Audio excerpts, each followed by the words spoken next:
मैं विनय वर्मा और आप मुझे कुंडली रहस्य चैनल पर देख रहे हैं। आज के इस वीडियो में हम बात करने वाले हैं इंजीनियर बनने के योग के बारे में। आईआईटी की तैयारी जब बच्चे करते हैं तो उसमें सफलता मिलनी चाहिए तथा यह योग ऐसा योग है कि जातक को इंजीनियर बनाता है। तो सबसे पहले हम ये बात करेंगे कि कोई भी बालक का शरीर, शिशु अवस्था, उसका शरीर लग्न होता है। तो लग्न से उसको अगर देखा जाए तो वह 4 साल के हिसाब से उसको माना जाता है जो उसका शिशु अवस्था होता है। लेकिन उसकी पढ़ाई, जो प्रारंभिक पढ़ाई होती है 10वीं तक, वह देखा जाता है दूसरे भाव से, और 10वीं से माध्यमिक तक चौथे भाव से देखा जाता है। और उच्च शिक्षा प्राप्त करने के लिए, जैसे ग्रेजुएशन, एमए वगैरह, ये सब प्राप्त करने के लिए, कुछ बनने के लिए प्राप्त अगर वैसी शिक्षा की जरूरत होती है तो उसको हम देखते हैं 5वें भाव से। और डॉक्टरेट की शिक्षा प्राप्त करने के लिए, पीएचडी वगैरह करने के लिए, क्योंकि पीएचडी वगैरह, डॉक्टरेट वगैरह प्राप्त करना भाग्य की बात होती है, इसलिए उस क्षेत्र को हम देखते हैं भाग्य भाव से, अर्थात 9वें भाग से। तो हम ये देखेंगे कि जातक की कुंडली में इंजीनियर बनने का योग है या नहीं है तो कैसे है। ध्यान से देखिए। सबसे पहला चीज हम लग्न को देखते हैं, क्योंकि वो शरीर है, खुद का शरीर है। तो खुद के शरीर में वह कौन सा लग्न बने जिससे यह सबसे पहला विचार बन जाए जातक के मन में, वह हो जाए कि हमको इंजीनियर बनना है। क्योंकि लग्न शरीर होता है, और लग्न में जब मेष राशि यानी मेष लग्न, तुला लग्न, वृश्चिक लग्न, धनु लग्न, मकर लग्न या कुंभ लग्न या मीन लग्न से जिस जातक की कुंडली बनती है, उस जातक को यह समझ लेना चाहिए कि इंजीनियर बनने की उसके अंदर एक प्रवृत्ति है, एक जगह है जो वह बन सकता है। यह लग्न की बात बोली। अब इसी लग्न की राशि मेष, तुला, वृश्चिक, धनु, मकर, कुंभ और मीन, इसमें से कुछ भी अगर 5वें भाव में आकर बनता है या 9वें भाव में आकर बनता है या फिर 10वें भाव में आकर बनता है, वो राशियां आकर बैठती है, तो जातक को ये समझना चाहिए कि इंजीनियर बनने का उसके अंदर क्षमता है, वह इंजीनियर बन सकता है। यह पहला विचार हुआ। अब हम बात करेंगे कि ग्रह कौन सा जातक को सपोर्ट करना शुरू करे तो वह जातक इंजीनियर बन सकता है। तो अब मैं ग्रह की बात करता हूं। तो सबसे पहले तो यह देखिए कि बुध एक ऐसा ग्रह है जो विद्या से संबंध रखता है, वहीं आदमी के मस्तिष्क को बलवान बनाता है, मैथमेटिक्स और पढ़ने की इच्छा जागृत करता है, फिजिक्स वगैरह पढ़ने की इच्छा जागृत, क्योंकि जब उसके अंदर वो क्षमता रहेगी पढ़ने की तो ही वो आगे पढ़ पाएगा। तो बुध का स्वराशि होना या उच्च का होना भी बहुत जरूरी है। बुध अगर 5वें भाव में हो तो अति सुंदर, अर्थात बुध का बलवान होना जरूरी है। दूसरा ग्रह हम देखते हैं मंगल। मंगल जो होता है विद्युत का कारक है, ऊर्जा का कारक है, बल का कारक है। तो मंगल का भी होना इंजीनियर बनने के लिए बहुत ही जरूरी है। अब हम देखते हैं कि गुरु भी इसके लिए बहुत मायने रखता है, क्योंकि गुरु कार्य क्षमता को सही मार्गदर्शन करता है। अब हम गुरु का होना भी जरूरी है। अगला, शनि इसमें बहुत मायने रखता है। शनि अगर है तो मशीनरी का कारक है, वह निश्चित रूप से एक इंजीनियर के लिए शनि का बलवान होना अनिवार्य है। तो शनि और मंगल मुख्यतः ये दो ऐसे ग्रह हैं जिसका निश्चित रूप से सही मार्गदर्शन मिलना चाहिए, सही भाव मिलना चाहिए, सही राशि में पड़ना चाहिए। अब मैं बतलाता हूं कि अगर मंगल मेष राशि का, वृश्चिक राशि का या मकर राशि का अर्थात उच्च राशि का अगर चौथे भाव में मंगल बैठ जाए या 10वें भाव में मंगल बैठ जाए, अपनी राशि में स्वराशि अर्थात मेष और वृश्चिक में, उच्च की राशि अर्थात मकर राशि में अगर मंगल बैठ जाए तो यह उच्च का होता है। उस जातक के अंदर मेहनत करने की क्षमता जागृत हो जाती है और वह निश्चित रूप से इंजीनियरिंग, चूंकि मेहनत का फील्ड है तो वह कराता है और उसमें वो सफल होता है। दूसरा चीज, शनि अगर अपनी राशि में अर्थात मकर राशि, कुंभ राशि और तुला राशि में अगर बैठ जाता है तो वह निश्चित रूप से अपने घर में 10वें भाव में अगर बैठ गया शनि अपनी राशि या उच्च की राशि का होके, तो निश्चित रूप से जातक को समझिए कि वह इंजीनियर बनने के काबिल है और इंजीनियर बनेगा, निश्चित रूप से बनेगा। अब मैं आपको बताऊंगा कि चंद्रमा भी उच्च का होना और बलवान होना जरूरी है। चंद्रमा मन का कारक है, मस्तिष्क का कारक है। चंद्रमा क्योंकि मन को स्थिर रखता है तो इसलिए चंद्रमा पाप ग्रह से जुड़ा न हो, चंद्रमा नीच का न हो जाए अर्थात वृश्चिक राशि का न हो जाए, इसलिए चंद्रमा का भी बलवान होना अति आवश्यक है। क्योंकि मन जब स्थिर रहेगा तो ही आदमी एकाग्रता से मेहनत कर पाएगा, पढ़ पाएगा और इंजीनियर बन पाएगा, अपने लक्ष्य को प्राप्त कर पाएगा। तो निश्चित रूप से ध्यान देना चाहिए कि चंद्रमा भी बलवान हो। अब हम आगे देखते हैं, पांचवें भाव है, पांचवा भाव है, 1 2 3 4 5, पांचवें भाव विद्या का भाव है, शिक्षा का भाव है।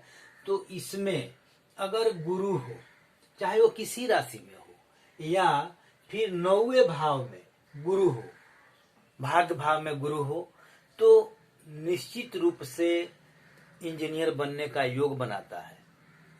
चाहे वो किसी भी राशि में हो, गुरु अगर 5वें भाव और 9वें भाव में बैठ जाए तो इंजीनियर बनने का योग बनता है, जातक के ऊपर वो क्षमता बनती है। अब हम देखते हैं मंगल और शनि, अगर 10वें भाव में मंगल और शनि एक साथ बैठ जाए तो भी निश्चित रूप से इंजीनियर बनने का योग बनता है। मंगल और शनि 6ठे भाव में भी अगर बैठ जाए तो भी निश्चित रूप से इंजीनियर बनने का योग बनता है। ये अलग की बात है कि 6ठे भाव में जब बैठेगा तो स्वास्थ्य को डैमेज करेगा, बीमार करेगा, परेशान, थोड़ा सा शारीरिक रूप से कष्ट होगा, लेकिन बन तो जाएगा। ये निश्चित है कि निश्चित रूप से इंजीनियर बनेगा।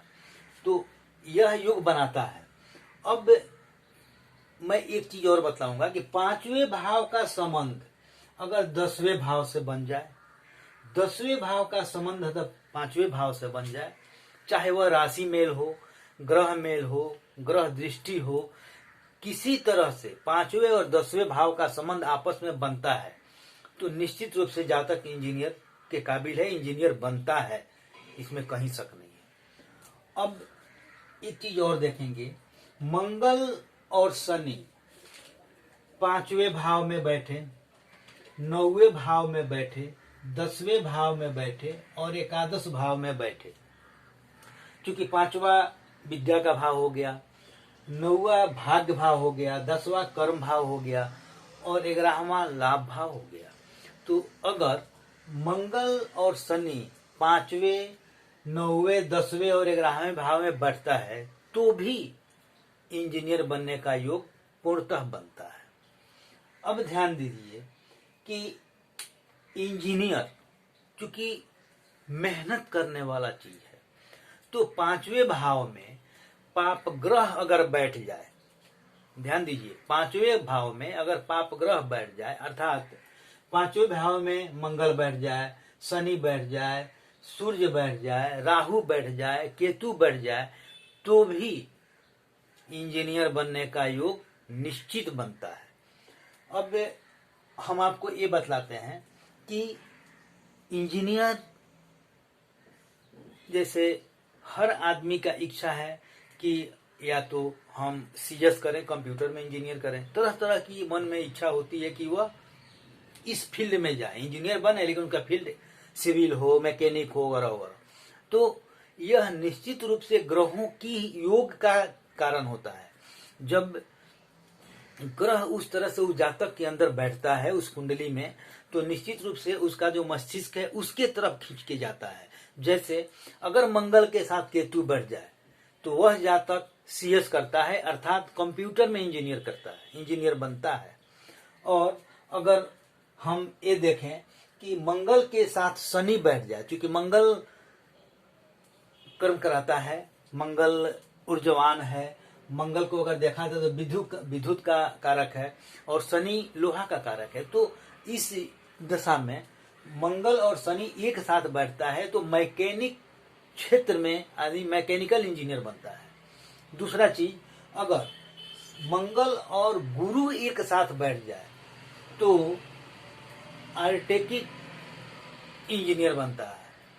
और मंगल शनि के साथ अगर चंद्रमा बैठ जाए, मंगल शनि के साथ चंद्रमा बैठ जाए, चंद्रमा चूंकि केमिकल का कारक होता है तो केमिकल इंजीनियर बनता है। अगर मंगल शनि के साथ शुक्र बैठ जाए, शुक्र अगर बैठता है तो ऐसे जातक ऑटोमोबाइल्स के इंजीनियर बनते हैं, क्योंकि गाड़ी वगैरह जो जितने एसेसरी वगैरह होते हैं कार वगैरह का, यह सुख से संबंधित है, ऐशो आराम से संबंधित होता है। तो जब शुक्र उसके साथ बैठता है मंगल और शनि के साथ, तो वह ऑटोमोबाइल इंजीनियर बनता है। अब अगर शनि और मंगल के साथ बुध बैठ जाए तो ऐसे जातक इंजीनियर बनते हैं, लेकिन वह पढ़ाने में रुचि रखते हैं। वैसे जातक प्रोफेसर बन जाए, इंजीनियर के प्रोफेसर बन सकते हैं, इंजीनियरिंग की पढ़ाई करके दूसरों को पढ़ाते हैं। तो बुध अगर सपोर्ट करता है, क्योंकि वह बुद्धि का कारक है, तो वह एजुकेशन लाइन के तरफ उसको लेके जाता है। अगर वहीं मंगल शनि के साथ चंद्रमा अगर बलवान हो जाए, चंद्रमा बैठ जाए, तो चूंकि चंद्रमा जल का कारक है तो वह मैरीन इंजीनियर बना देता है। मैरीन इंजीनियर की तरफ उसका झुकाव हो जाता है, उसके तरफ वो निकल जाता है और उसमें इंजीनियर बनता है। अगर सूर्य बन जाए, मंगल शनि के साथ अगर सूर्य बढ़ जाए तो वह सरकारी नौकरी में इंजीनियर बनता है, PWD में बनेगा, या फिर विस्फोटक क्षेत्र में भी जा सकता है, इंजीनियर बनेगा। तो अगर सूर्य बैठता है तो निश्चित रूप से वह ऐसा बनता है। अब हम देखते हैं पंचमेश के साथ इन सभी ग्रहों का तालमेल अगर बन जाता है तो निश्चित रूप से वह जातक इंजीनियर बनता है। अब हम एक चीज बताएंगे कि अगर इंजीनियरिंग का पढ़ाई जातक करता हो, इन ग्रहों का अगर सपोर्ट हो और मंगल की महादशा आ जाए तो निश्चित रूप से जातक टॉप के इंजीनियर बनते हैं, क्योंकि वो मेहनत कराता है और निश्चित रूप से आगे लेकर जाता है। वैसे जातक, वैसे बालक निश्चित रूप से टॉप के इंजीनियर बनते हैं, बहुत ऊंचे क्वालिटी के इंजीनियर बनते हैं। अब मंगल के साथ केतु की युक्ति हो, शुक्र की अगर दशा चलने लगे तो शुक्र की महादशा अगर चलना शुरू हो जाए तो ऐसे जातक, क्योंकि केतु भी मंगल के साथ है, तो इंजीनियरिंग करने के साथ वह जातक MBA के तरफ मूव कर जाता है, इंजीनियरिंग करके MBA करता है और फिर उसी फील्ड में बहुत अच्छा उद्योगपति के तरफ निकल चलता है, बिजनेस के फील्ड में निकल जाता है। तो यह चीज, यह जो मैं योग बतलाया, इस पे आप ध्यान दीजिए। यह ध्यान देने की चीज है कि इसका डिग्री भी अच्छा होना चाहिए। गुरु, चंद्रमा, शनि, मंगल, सूर्य, बुध, ये इन सबों का योग अच्छा होना चाहिए कुंडली के अंदर। अच्छे भाव में बैठना चाहिए, अपनी राशि में बैठना चाहिए, उच्च की राशि में बैठना चाहिए, ये सब योग बनता है। इसके अलावा निश्चित रूप से उसका डिग्री बलवान हो, कमजोर ना हो, उसका डिग्री अच्छा हो, सपोर्ट करने वाला हो, बकरी ना हो, तो ये सब चीज भी मायने रखता है। इसके अलावा जब उसकी महादशा आती है तो पूर्ण रूप से आदमी सफल होता है। अब जो ग्रह कमजोर हो उसका उपाय भी करना चाहिए। उस जो ग्रह सपोर्ट करने वाला है अगर वो थोड़ा कमजोर पड़ रहा है तो उसको बल दीजिए, उसका रत्न धारण कीजिए, उसके मंत्र का जाप कीजिए, वगैरह वगैरह बहुत सारा चीज आता है। उसको आप करेंगे तो उसको बल मिलेगा, आप निश्चित रूप से आगे जाएंगे। आप इस वीडियो को देखिए और अपने कुंडली को देखिए कि कहीं ऐसा तो नहीं यह योग आपके कुंडली में बना है तो किस ग्रह से बना है, आप किस फील्ड में जाएंगे, इंजीनियर बनेंगे लेकिन किस फील्ड में जाएंगे, इस बिंदु पे आपको विचार करना है और वो सिलेक्शन करके ही आपको आगे निकलना है। तो आप अपने कुंडली को देखिए, मेरे वीडियो से समझिए, मेरे वीडियो को शेयर कीजिए ताकि और लोग भी इसका लाभ उठा सकें। आप मेरे चैनल को सब्सक्राइब करें। जय माता।